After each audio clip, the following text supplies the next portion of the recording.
15 is an interesting vintage. All the vintages in Central are interesting, but 15 particularly, we had a very cool beginning to the spring. So early portion of the growing season was really cold.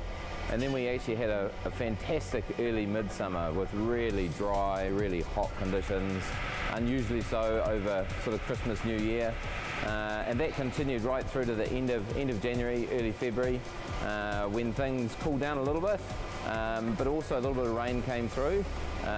So unusually we had a slightly wetter than normal February. And then the tail end of the growing season has continued in a slightly cooler vein, but with quite warm nights.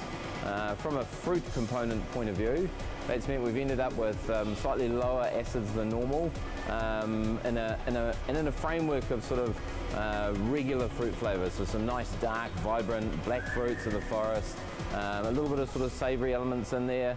Some of the reds, some of the pinots aren't giving us a lot of colour during the cold soak, but once the alcoholic ferment kicks off, they seem to be coming up with some nice colour.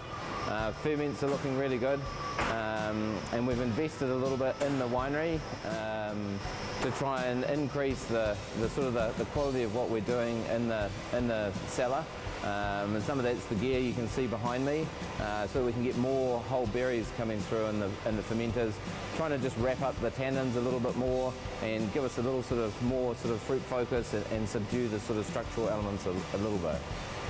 All in all, very positive for vintage 2015, and looking forward to both the end of the harvest as well as trying some of the finished wines.